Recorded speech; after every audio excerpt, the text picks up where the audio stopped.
Të dashur dëgjues të Radio Maris, qoftë lëvduar Jezu Krishti. Jeni duke u shoqëruar me emisionin Liturgjia e Fjalës. Ju ftojmë në vazhdim të ndiqni leximet e meshës së shenjtë të së dielës së tretë gjatë kohës së kreshmeve cikli A. Leximin e parë lexon Dorontina Gjini, Psalmin Jehona Gjergji. Leximin e dytë Djelca Gjini, ndërsa ungjillin dhe komentin e ungjillit nga Dom Fatmir Koliqi. Hiri i Zotit qoftë me ju të gjithë. Lexim prej librit të Daljes. Në ato ditë populli hoqi keq për ujë dhe nynikaste kundër Mojsiut. Përse na bëre të dalim prej Egjiptit, për të na vrarë ne, fëmijët tanë dhe bagtit tona. Mojsiu ju drejtua Zotit me këto fjalë: "Çka të bëj me këtë popull, edhe pak dhe do të më vrasin me gur."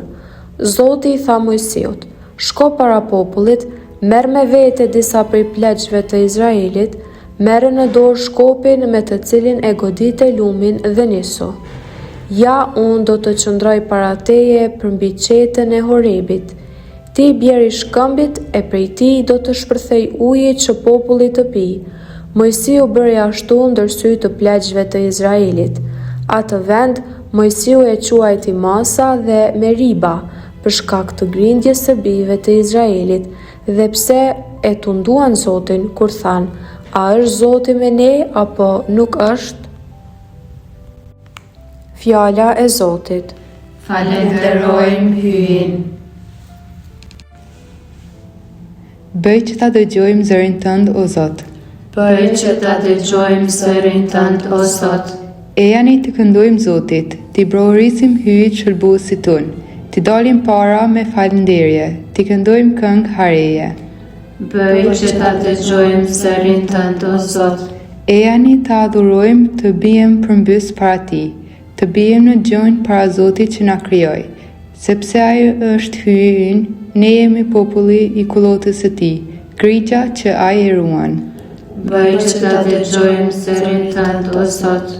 O, sikur ta ndjenit sot zërin e tij, mos e bëni zemrën tuaj gur, por si në Merib, por si në ditët të Masës në shkret e tir, kur etërit tuaj më vuan në sprovë, më provuan me gjithë se i kishin parë veprat e mia. Bëj që ta dëgjojmë zërin tënd, o Zot. Lexim prej letrës së Shëmpalit Apostull drejtuar Romakëve. Vëllezër, të shfaqsuar me anë të fesë, jemi në paqe me hyjen nëpër Jezu Krishtin Zotin ton, nëpër të cilin me anë të fesë fituam hirin, në të cilin tani jemi dhe me të cilin burremi, sepse shpresojmë se do të kemi pjesë në lumturinë e hyjet. E shpresa nuk turpëron, sepse dashuria e hyjit u ndikua në zemrat tona me anë të Shpirtit Shenjtë që na udhërua. Dhe një mend, ndërkohë kur ne ishim të pafuqi, Krishti në kohën e duhur vdiq për bakçit. E pra, vështirë do të pranonte kush të vdes për njeri të drejtë, ndoshta për ndonjë njeri të mirë, ndokush edhe do të merrte guxim të vdes. Por hyji e dëftoi dashurinë e vet kundrejt neve kështu. Ndërsa ne ende ishim mëkatar, Krishti vdiq për ne. Fjala e Zotit. Falenderojmë hyjin. Lavdi ty, o Krisht, mbreti lavdi sa mshuar. Lavdi ty, o Krisht, mbreti lavdi sa mshuar. Zotëri, ti me të vërtet je shëlbuesi i botës, na jep ujë të gjallë që të mos kemi më etje. Lavdi ty, o Krisht, mbreti lavdi sa mshuar. Leximi i Ungjillit të Shenjtë sipas Gjonit. Në atë kohë, Jezusi arriti në qytetin e Samarisë që quhet Sihar, afër pronës që Jakubi ja pati dhënë Jozefit të birit të vet. Po i thot gruaja: "Zotri, më jep asi uji, që të mos etem më e të mos më duhet të vi këtu të nxjerr." Ai i tha: "Shko, thirrë burrin tënd dhe eja këtu." "Unë nuk kam burr," i përgjigj ajo. "Mirë the," ja ktheu Jezusi, "s'kam burr, sepse i pate 5 burra, e ky që ke tani nuk është burri yt. Fole të vërtetën." Gruaja i tha: E di se do të vi Mesia që quhet Krisht. Kur të vi ai, do të na zbulojë gjithçka. Jezusi i tha: Unë jam që po flas me ty. Ndërka që arritën nxënësit e tij dhe u çuditën që po fliste me një grua. Por se prap, askush nuk e pyeti çka do ose pse po flet me të. Gruaja e la enën dhe shkoi në qytet. U tha njerëzve: e janë e shehin njeriun që me tregoi gjithçka kam bërë. A mos është ky Mesia? Ata dolën prej qytetit dhe u nisën tek ai. Ndërka që nxënësit po e lutnin: Rabi, ha! Ai u tha: kam për ushqim një gjell tjetër që ju se dini. Nxënësit e pyetën njëri tjetrin: a mos i solli ndokush ushqim? Jezusi u përgjigji: ushqimi im është të zbatoj vullnetin atij që më dërgoi, ta kryej veprën e tij. A nuk thoni ju, edhe 4 muaj e ja korrja, që unë po ju them, çoni sytë tuaj dhe shikoni arat, u zbardhen prej korrje. Tani me kortari po e merr pagën dhe po mbledh frytin për jetën e pasosur, që mbjellësi e kortarit e galdojnë së bashku. Në këtë gjë vërtetohet fjala: njëri mbjell e tjetër kush korr. Unë ju dërgova te korni atje ku ju zderdhët djers, të tjerët u munduan, e ju trashëguat frytin e djersës së tyre. Shumë samaritan prej atij qyteti besuan në të për shkak të fjalës së gruas që dëshmoi: më tregoi gjithçka kam bërë. Kur pra samaritanët erdhën tek ai, ju lutën të rrite ata. Jezusi ndej ndër ta 2 ditë, por shumë më tepër njerëz besuan në të për arsye të mësimit të tij. Gruas i thoshin: tani nuk besojmë vetëm se na tregove ti. Vetë e dëgjuam dhe e dim se më të vërtet është shërbësi i botës. Fjala e Zotit. Të dashur vëllezër dhe motra, dëgjues të Radio Marisë së Kosovës, qoftë lëvdue e Jezu Krishti. Liturgjia e kësaj të diele të 3 të Kreshmeve na paraqet një nga faqet më të bukura dhe më të thella të Ungjillit, takimin e Jezusit me gruan samaritanëse pranë pusit e Jakobit, sipas Ungjillit të Gjonit që sapo e kemi dëgjuar. Është një fragment që nuk mund të kuptohet vetëm duke lexuar shpejt. Ai kërkon që të ndalemi, të meditojmë dhe ta vendosim veten në vendin asaj gruaje që shkon te pusi për të nxjerrë ujë si çdo ditë tjetër të zakonshme të jetës së saj. Që në këtë pjesë të parë do të mund të flisnim shumë për faktin aq të bukur që na jep Ungjilli, që Jezusi është Zoti që vjen e na takon në ditët tona më të zakonshme, të përditshme, në punët tona krejt të thjeshta e që i bëjmë për çdo ditë.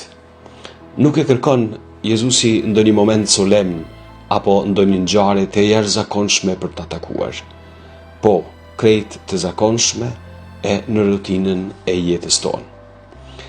Ungjilli na e paraqet Jezusin të lodhur nga udhëtimi. Ai ulet pranë pusit në vapën e mesdites.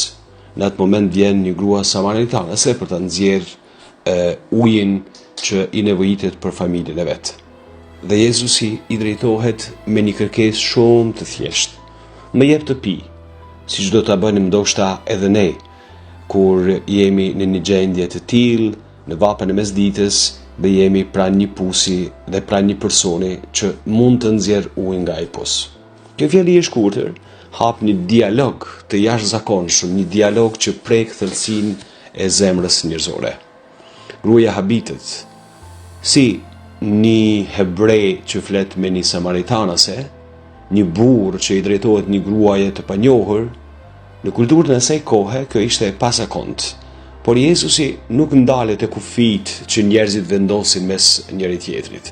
Ai sheh përtej dallimeve, përtej paragjykimeve, përtej historisë së vështirë të asaj gruaje, përtej kufive që ne i vendosim në raportet ndërnjerëzore.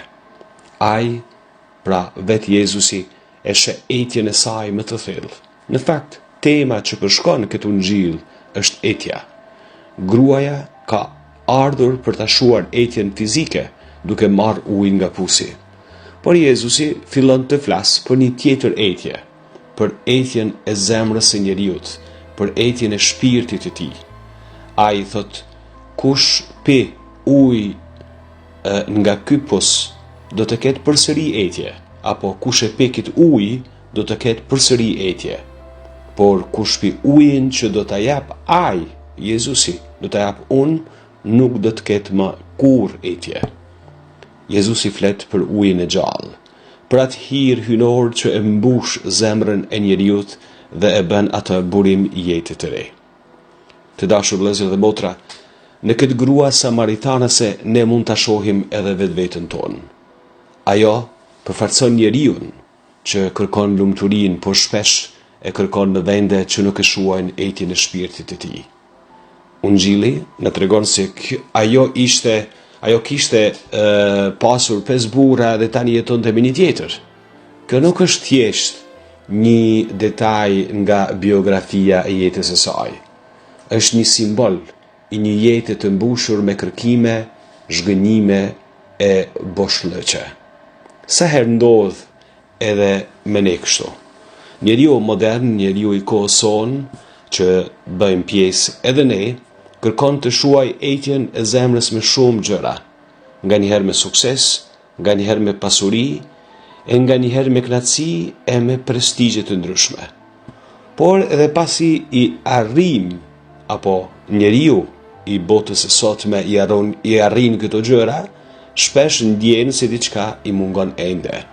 Sepse zemra e njeriut është krijuar për diçka më të madhe. Ai është krijuar për hyen. Ashtu siç e thot edhe Shën Augustini, se zemra e njeriut do të jetë gjithmonë e shqetësuar, nuk të ta gjën paqen e vet derisa nuk pushon në hyin në krijuesin e tij. Apo edhe në kohën e sotme, në kohën e vonshme, në kohën tonë, Papa Benedikti i 16 ju drejtonte në mënyrë të veçantë të rive, duke ju thënë se ju jeni të krijuar për gjëra të mëdha. Kjo është arsyeja pse takimi me Jezusin ndryshon gjithçka në jetën e kësaj gruaje. Në fillim, ajo mendon vetëm për ujin material, prandaj edhe e shohim një habite asaj. Gruaja e cila në takimin e parë me një hebrej, që në shikim të parë në mendimin e parë të saj ishte e pazakonshme. Pastaj fillon të kuptoj se përballë saj nuk është vetëm një njeri i thjesht, një njeri i zakonshëm, një hebrej që do të ishte ndalur aty krejt rastësisht për të kërkuar ujë për shkak se ishte i jetshëm. Jezusi i zbulon asaj jetën, ja zbulon se e njeh në thellësinë e saj, historinë, biografinë, është në fakt jeta e saj në sytë dhe në zemrën e Zotit. Dhe për atë arsye edhe nuk e dënon, nuk e ka një ton, një theks, një qëndrim dënues ndaj kësaj gruaje. Ai e njeh plotësisht, por njëkohësisht e pranon dhe e fton në një jetë të re.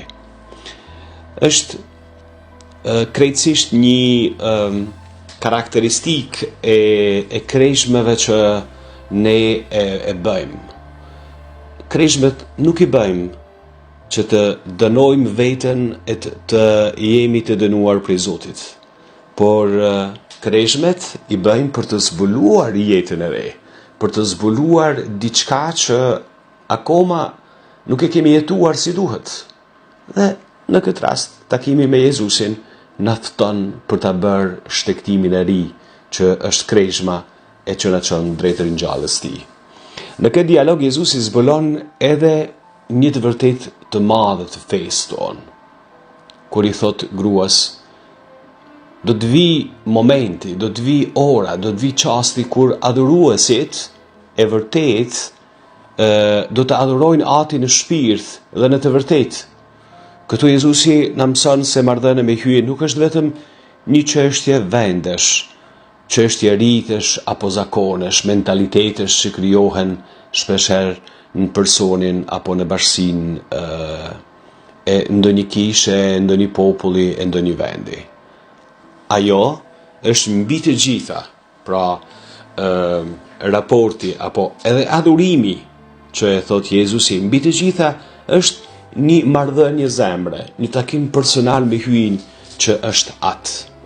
Kulmi i këtij dialogu vjen kur Jezusi i zbulon asaj identitetin e tij dhe kur i thot unë jam që po flas me ty, ai është Mesia, shërbuesi i botës. Dhe gruaja e kupton këtë në mënyrë që aq të thellë saqë e le enën e saj, thot Ungjilli, dhe vrapon në qytet për të lajmëruar këtë lajm. Na duket si gratë e shpalljes së ringjalljes kur vrapojnë për të thënë se Jezusi është ringjallur. Dhe i thret e jeni. Shikoni se ky njeri më ka zbuluar gjithçka. Di gjithçka për mua dhe ky është Mesia. Ky është një detaj shumë domethënës të dashur vëllezër dhe motra, kur Ungjilli na thot ajo e la enën e saj, me cilën e merrte ujin që e shuan të etjen e saj. Ena që kishte sjellë për ujë nuk është më rëndësishme, na thot Ungjilli, sepse ajo ka gjetur gjithçka më të madhe se uji i pusit. Ajo ka gjetur Krishtin. Ajo le të kaluarën dhe e fillon një ecje të re dhe një shtektim të re. Dhe është aq e bukur se fillimi apo shtektimi i ecjes së re të kësaj gruaje fillon me shpallje në takim me bashkësinë me të tjerët. Edhe ne gjatë kohës së kreshmeve jemi të ftuar të bëjmë të njëjtin përvojë. Kreshmet janë një kohë në cilën Hyi na thret të ndalemi, të reflektojmë dhe të pyesim veten nga apo ku po e kërkojmë ta shuajmë etjen e zemrës tonë. Ndoshta edhe ne e mbajmë në duar enën që nuk e shuan etjen tonë. Zakone që na largojnë nga Hyi, mënyra jetese që nuk na sjellin një paqe, apo kërkime që nuk e mbushin zemrën tonë, që e ndjejmë se ende diçka po mungon, përkundër sukseseve, përkundër pasurive, përkundër posteve, përkundër privilegjeve, prestigjeve të mëdha që ndoshta i ka jeta jonë. Jezusi na pret edhe neve pranë pusit e jetës sonë dhe na thot më jep të pi. Këto fjalë zbulojnë një mister të madh, jo vetëm se ne kemi etje për Hyjin, por edhe Hyi ka etje për neve. Krishti ka etje për fenë tonë, për dashurinë tonë, për zemrën tonë. Këtë shohim edhe në momentin e kryqit kur ai thot kam etje. Etja e Krishtit është etja për shpërtimin e njerëzit, për shpërtimin tim, tëndin dhe ne gjithë bashkë. Vëllezër dhe motra, në Eukaristinë e kësaj të diele Jezusi na ofron edhe neve ujin e gjallë. Hirin e tij, fjalën e tij, na ofron praninë e tij. Dhe kështu e shuan etjen. Nëse e hapim zemrat tona ndaj tij, edhe jeta jonë mund të bëhet një burim që sjell jetë për të tjerët. Ashtu sikurse edhe Samaritania, kur e gjeti këtë ujë të gjallë, nuk e mbajti vetëm për vete, por vrapoi, sikur gratë e shejta të Biblës, të shkrimit shejt, për ta shpallur lajmin e gëzueshëm që është Ungjilli. Le të kërkojmë këtë hir përmes ndërmjetësimit të së lumës Virgjës Mari, që është dishepulla e parë dhe më e përkryer e fjalës së bërë njeri, e Jezusit, e Ungjillit. Ajo na mëson të dëgjojmë Zotin dhe ta pranojmë me plot besim. Dhe kështu, si gruaja samaritanase, edhe ne mund të bëhemi dëshmitar të Krishtit për botën e sotme. E kreshma jonë mund të bëhet një shtektim për të gjetur ujin e gjallë, ujin e hirit të Krishtit, e për ta lënë enën e vjetër, e për ta marrë ata të rinë. Ju dëshiroj të gjithëve shtektim dhe ecjet bekume dhe frytdhënëse të këtyre kreshmeve. Qof lëvduar Jezu Krishti. Të dashur dëgjues të Radio Marisë së Kosovës, patet mundësi të ndëgjoni liturgjinë e fjalës, leximet të së dielës së tretë të kohës gjatë kreshmeve cikli A. Me ju ishin Dorontina Gjini, Jehona Gjergji, Djelca Gjini, ndërsa ungjillin dhe komentin e ungjillit e dëgjuat nga Dom Fatmir Koliqi. Ju falenderojmë të gjithëve për vëmendjen dhe ju dëshirojmë paqen dhe bekimin e Zotit. Qoftë lëvduar Jezu Krishti.